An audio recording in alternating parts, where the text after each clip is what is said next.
which is another reason that sellers never cancel their homeowners insurance prior to getting the keys transferred and recorded. That's right. Till funding and closing, right? Yeah. Welcome to Real Siblings, It Ain't Easy, a real estate podcast with the goal to educate, inform, and save their listeners time as they navigate the market and properties in their neighborhoods. Get ready to join real-life siblings and professional real estate advisors, Donna Reed and Eric Seemann, as they discuss how it may be simple, but it ain't always easy. Every time I think about the places I have known, I realize that times have changed. So I'll do what I can to make this house into a home. Yeah, yeah. Hi, everyone, and thanks for joining us. I'm Eric. She's Donna. We are the Real Siblings and your hosts for this unconventional, unique, and altogether unusual podcast. In every episode, we blend real estate together with lifestyle as we work to communicate, educate, connect, and entertain our listeners. While the topics vary and our conversations always go in many directions, we endeavor to provide our listeners with insights into our industry, better equipping them for their next real estate transaction. Now, once again, welcome. Thanks for joining us. We hope you enjoy what you hear and that you choose to join our growing community. Donna. Hi, Eric. Good morning. So everybody, sometimes we have a lot of fun on here and we talk about topics that I think are really fun. And then sometimes we have to talk about other things because that's what we're supposed to do. So today, my brother thought that we should have a conversation about home warranties and kind of how we feel about them. But even beforehand, Eric, you and I had a little bit of discussion about the fact that Texas is a little bit different from Arizona in the verbiage we use. So why don't you tell our listeners a little bit about that? The common vernacular, I guess, around the country and you hear regularly is a home warranty. But in Texas, they get a little bit more specific. And they say that only a builder, like a manufacturer, can offer a warranty. They're the ones who originated, created the product, whether that you get a warranty on a TV, you get a warranty on a house because the builder built it. Anything else is insurance, and it is considered to be a residential service company that provides the coverage, and you get a residential service contract, not a home warranty. Distinctly different.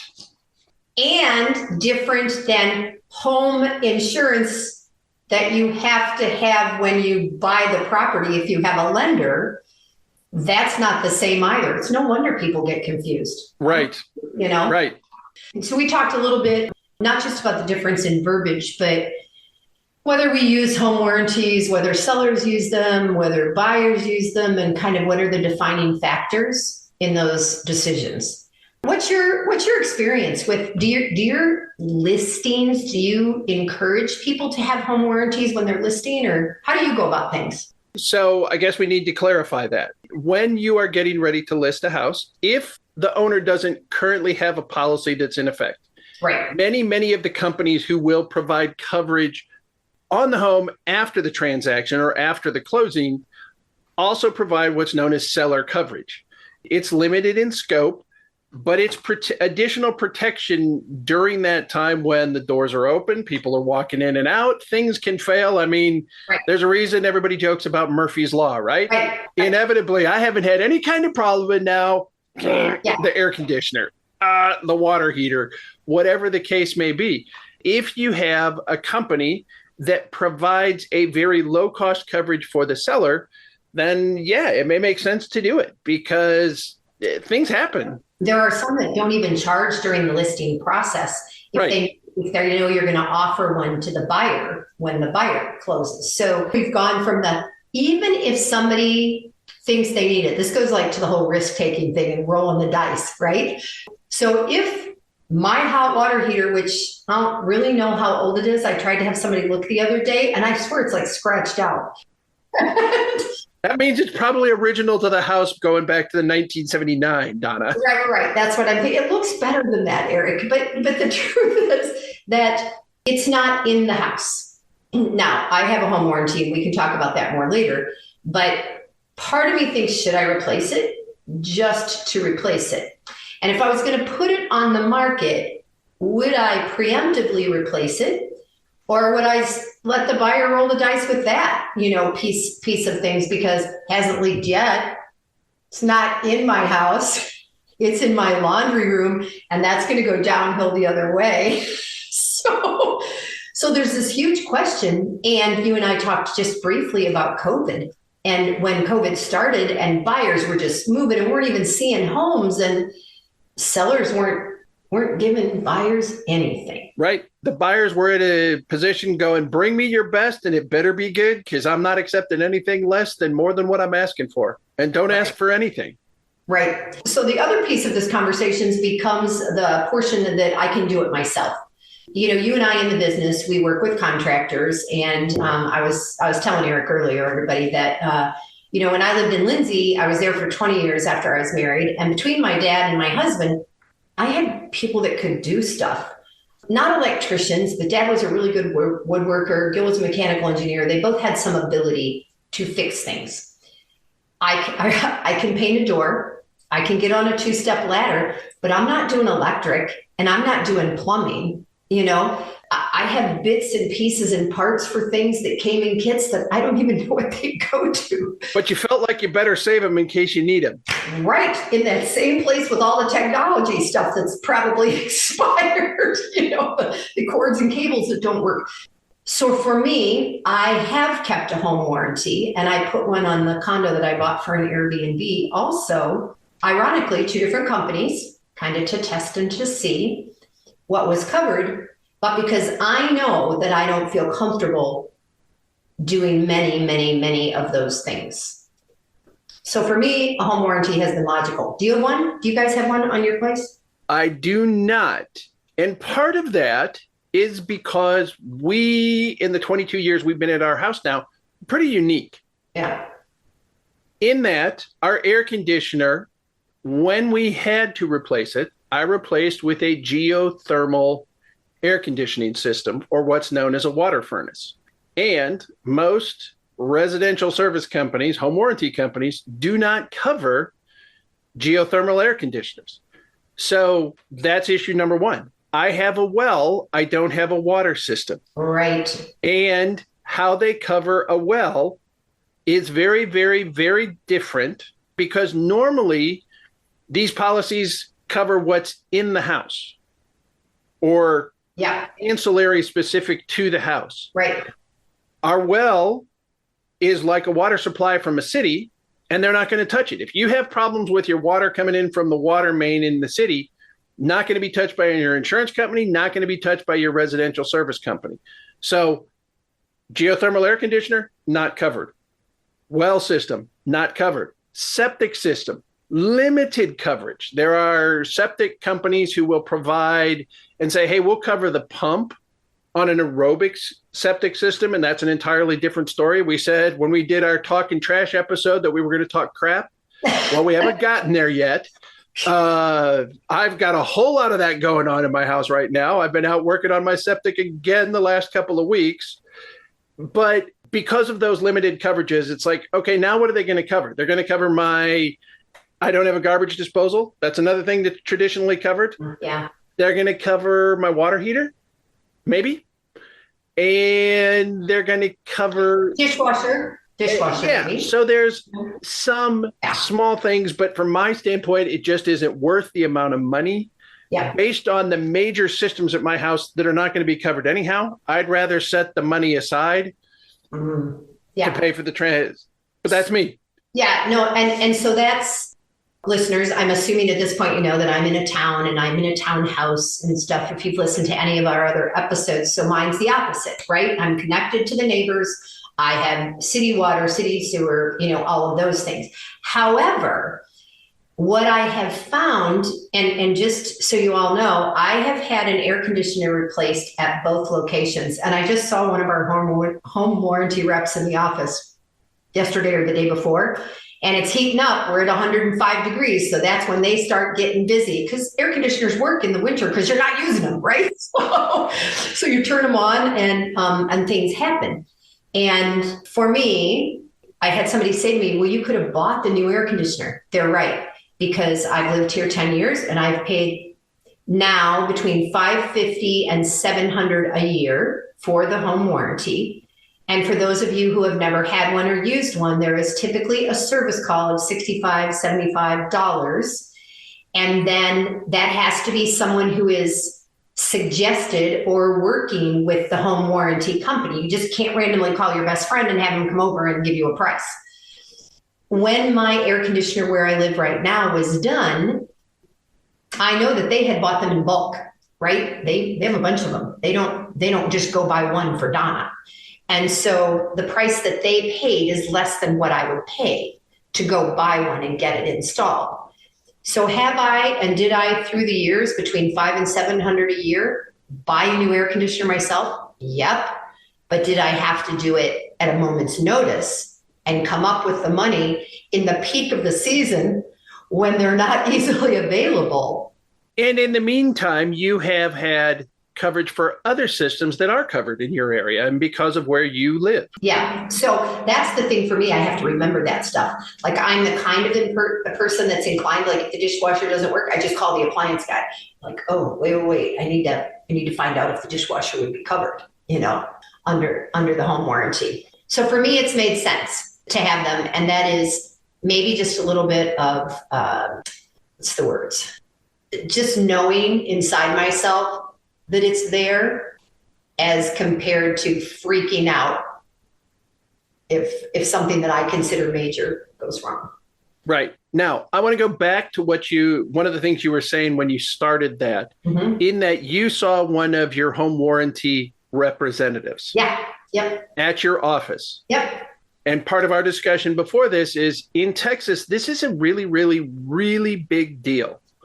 And they really feel strongly that we have to have and disclose that there are residential service companies who call on us as agents at our office. Yep. Every single brokerage, whether it's a franchisee or an entirely independent boutique, have different people who call on them that become signature partners, right, or something along those lines. Affiliated business, some of them. There you go. Yeah. But in Texas, if you have a company who does that, specifically related to being a residential service company, there's an entirely separate form disclosure that the Texas Real Estate Commission, TREC, put together that requires my signature on it, identification of who those residential service companies are that are marketing to us, yep, are, what type of marketing they may do, and it requires their signatures. It requires your buyers. It requires the buyer's signatures. Okay. And if you're representing the seller, you have to tell the seller too, and do a separate disclosure that gets the seller's signatures on it. And this all comes out to the fact that we are a litigious society. Yeah. And at some point, someone felt like they were steered in a direction of making decision on a home warranty, a residential service company. And guess what? They don't feel like they got the coverage they deserve. So now we're filing a complaint saying, well, the only reason I used them is because this is who I should use. They were sold the bill of goods. Yeah.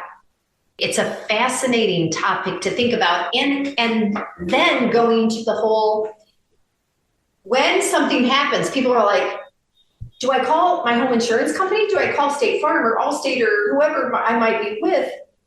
Or do I call my warranty? Because people don't know, right? I barely know. So I have to go back and refer when things happen. Early on, when I started, I had clients who had a residential service contract. Yeah. They had coverage. They were the owners. They had coverage. And just prior to our closing, like a Friday before a scheduled Monday closing. Okay. They found that there was a little water below the toilet in the half bathroom. Felt like it needed to be addressed. And the best decision was, well, we're going to pull it. So they pulled it themselves. And then not thinking about the fact, because this happens too, people have coverage and then they go, well, it's not covered by insurance. We got to get this fixed. Otherwise, we're not going to close the house. Guess what? They had someone come in who's like, oh, no. They can't do it, but I can do it for you on the weekend. But the flange is messed up. Wow. We're going to need to jackhammer into the ground and put a new flange in and da-da-da-da-da. And I'm going, oh my gosh. Had them get in touch with the residential service company. It was covered. And I remember being there when the plumber arrived. Now, thing to point out on these residential service companies, they're insurance companies. They are not the providers who are providing the service. It's going to be an independent contractor, a plumber, an electrician, appliance repair person, something along those lines, who's not actually an employee or in any way affiliated with whoever you're paying the money to for the warranty.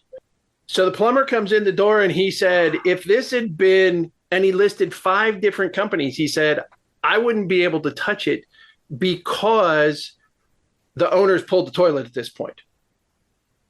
Only because of the coverage that they had and the one company that they happened to have their contract with, was it covered and it was taken care of and it was done for $75. Just the removal of the toilet, just taking it out. It's like, you've done too much. You've messed things up. Now we don't know whether you didn't cause the damage. Holy cow. So coverage, policies, who's doing it? Every single one of the companies. When I talk to my clients about this, it's like, look, I have a separate list because, again, this is so important for us here in Texas. When I give them this form that the Texas Real Estate Commission requires that we provide, I have a list of 21 companies that I know provide coverage in and around South Texas, San Antonio, in that area. I advise them, because my form includes the name of the business. 21, wait a minute, 21, I'm going to call them home warranty, 21 residential service providers, you have that many? Holy crap. So in order to make sure I'm in no way potentially saying I'm steering you towards something, right. Here's the list of 21 companies. Wow. Here's a phone number and here's a website where you can get more information. You need to decide what you think is best, because you mentioned a range of a service call, $65, $75. Right. Typically in our area now, it's up to $100. Okay. But it can still vary depending on, because, I'm sure in Tucson, you're getting the same thing. It's like, it's not just one policy. Every single company now provides a bronze, silver, gold. Yeah. Probably a platinum. And then do you want to add a pool, and are there 2 air conditioners? And And when we talked about haciendas, I'm sure some of them in your area, they provide fountains and water gardens and things like that. So you can get that coverage, but not all of them do it. No. All of them cover things differently. The service calls are different. The amount of coverage, it depends. And it's important that they actually invest a little bit of time in this very, very important decision to look at it and review it, and not just go, well, who do you think I should use? It's like, I'm sorry, I can't make that recommendation for you. That's why I gave you a list of 21 companies. So let me throw something out there to you and get your opinion on this. So, my kitchen, I had the roof leak a few years ago and I had all that taken care of, and then I remodeled my kitchen. So in the remodeling of the kitchen, let's just say that my dishwasher, which I hardly ever used, and to be honest, folks, it was all the rubbery parts were dried up and I knew it leaked, which is part of the reason I never used it. So I kept waiting until I was going to have a new kitchen. Let's just say I didn't know any of that, and I had used the dishwasher. And the dishwasher, I had left the house and it flooded my kitchen. And now it damaged the kitchen, new or old, doesn't matter, right? So now I have to file a home insurance claim with my home insurance company, because now I might need all new flooring and cabinets and all of that. With the home warranty people, the residential service provider, replace my dishwasher? Like, that's because That's where the original problem initiated from. Right. That's covered by that other policy. Now I'm going to tell you how my brain works. That's too much work for me. I'm just going to buy a dishwasher. Like I can't even put myself, after all the construction and all the stuff I did and how I kind of acted as my own contractor. General contractor, Yeah, general contractor. So anyway, but that would be right, correct? I mean, in theory, the service provider would have been the one of that list of 21 that you chose, that you have that policy with, that would say, yes, there was a defect in the dishwasher. Now you've paid me my $75 or $100 service call, and yes, we'll let you get a new dishwasher for $300.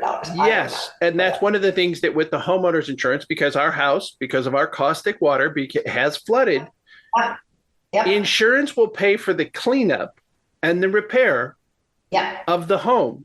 They don't fix the plumbing. No. What about a restoration company? If you have to call a restoration company right now for fans for mold, that's like a whole separate thing, right? It is. And so within the state of Texas, and I don't know if it's regulated the same way, the Texas Department of Insurance is the entity at the state level that actually oversees residential service companies. Wow. Okay. So, and it's no different than anything else. Everybody has their own personal experience, and every single one of them is different. Right. I really, really, really have a hard time. It's like, look, I gave you the list. I really can't tell you. You have to make a decision here, because anything else could be perceived as me directing you and pushing you in one direction. And then if coverage isn't there, whose fault is it? Yeah. Eric, you told me, you said. So that's why and it comes down to it where, honestly, I don't know about you, but I've had buyers that it's the week before closing and you have to get this information in and ordered because you've negotiated for the seller. Right, to pay something or whatever. To pay for something, and you have a number hanging out there. And now you need to find out if that number is going to even be close to what they decide they need to have coverage on, because they want to add A, B, and C, and they want to do this. And it's like, well, look, we only negotiated for $750. But that is exactly right. Yeah. And now it's more. Now you want 900 or 1,000. So you're responsible for that difference. Right. Yeah. So not only has we gotten to that decision and we have to have those orders, and that has to be to your title, your escrow company, so that they know it's all being set up. Yeah. We talked about the fact that one of the last things you do with your buyer is you do a buyer's final walkthrough of the property within 24 hours of your closing. Right. I'm so anal retentive that if about you, brother. if I go see a house the day before the closing, I will get up the morning of the closing and still drive back out to the house, and I snap a picture of the house. I don't go in, but I snap a picture of the house and send it to my buyer clients to go, it survived the night. Because we've had enough incidences here in South Texas where the hailstorm hits. Yeah. And the hailstorm destroys. Heck, our son, Rich, just PCSing from Florida to Texas. Oh, yeah. Was in town for less than 48 hours into their new town up in North Texas. Yep. Got told they had to shelter in place at the Target they were at, picking up a couple of things. Oh, my God. And they now have a claim in for a $22,000 new roof. And Rich wrote about this, didn't he? Car insurance, because the car was damaged. Holy crap. And they'd only been in the house for 2 days. Welcome to Texas. Welcome to Texas. So had that incident occurred, and this happened in April of 2016 in my area of Texas, we had the worst insurance event in history, bigger than any hurricane or anything else, come across all of San Antonio. And it was a hailstorm that was producing baseball-sized hail on a path that was almost 5 miles wide that went for over 40 miles across the ground. Houses, transactions all over the city died that day. because you could not deliver a house in as is condition. And you had said, what? Yeah. When your clients go through as is, it means what? Essentially the same condition as when you looked at it. Yeah. Right. So you knew that it had stains on the carpet. You accepted that. Old Carpet window, stains are still there if you yeah. didn't. Yep. All of those things are still in place. But you got shattered windows because of a hailstorm, because of the fire, because of whatever. Which is another reason that sellers never cancel their homeowners insurance prior to getting the keys transferred and recorded. That's right. Till funding and closing, right? Yeah. I only heard one story about that from someone in my office where during monsoon season, a tree in the backyard fell the day before closing across and hit the car in the driveway and the wall into the next house and landed in the neighbor's yard. And it wasn't the house. So they were able to go ahead and close with the seller taking care of the wall, some things like that. And I think it was the seller's car, not the buyer's car then. But yeah, it ain't over till it's over. And even then, poor, God, Rich and Susan. Yeah. I mean, they were in Florida for about 16 months and they had 2 hurricanes come through in their part of the state. And then they're PCSing, they move 48 hours and they have this hailstorm and are now insurance claim on a new roof and everything else. I should tell them to come back to Tucson because although it's very hot, we don't usually have that stuff. I can't say never because Jose is doing some roofs from the random hail too. So right. Weather. So then one of the others is we've talked about the fact they do this final walkthrough. And again, do your clients, do the buyers over there have any kind of form they have to sign that says, yes, we did the walkthrough and yes, we accept it? Yes, it can be, yes, it's in essentially the same condition. That's the very top of the document. It can be, yes, however, these things, and there's still stuff that needs to be done, which means it's probably not going to close. And then, or we're not going to do a final walkthrough, or I give my realtor the right to do the final walkthrough. And with those, like there are those who have done that. In that case, I do a video and like you, the outside. And because I've had buyers who've never been here to see the house. They're not going to do a final walkthrough, Right. And sometimes that's a relative. My brother goes, my aunt goes, things like that. So I just said aunt, like I'm an East Coast person. I didn't do that. That was weird, like out of my own mouth. My aunt. My aunt. My aunt. My aunt. So, and with our form, in the time that I've had my license now, has gone through 3 major changes. The original was, yep, we walked through the property, we saw it on this date, signed it, dated it. Yes, we accepted it. Yep. The first change to that form during my time has been, we chose to have the house inspected, yes or no. And we accepted it. Oh, that's interesting. Okay. Now, the latest version of that form went from, again, think over time, it was, yes, we've seen the house, we accept it as is. Second iteration was, yes, we chose to have it inspected, and yes, we're accepting it. Okay. The inspection was really just, we've got to make sure our clients, it's like, look, we really told you should have this inspected. No, I'm not paying an inspector for that. It looks fine. I'll deal with it. Yeah. Now our form says it's been inspected, yes or no. I chose to have it re-inspected, yes or no. I chose to purchase a residential service contract, yes or no. Before closing, I did a walkthrough, or before closing, I decided to go sight unseen and sign and date this form. So all of those boxes now have to be checked because this is such a big thing, and the residential service company, residential service policy is that much of a big deal. And I think in our last episode, episode 48, where we talked about markets on the 8th, if your buyer makes a decision to buy more than you negotiated for, guess what? If you're the buyer's agent, yeah, you might be right. You may be contributing to their decision. Yeah. Because coming up with another $100 to cover something is like, yeah, well, we'll just make We're sure not going to lose a deal for that. Yeah. Yep. Yeah. So. Yep.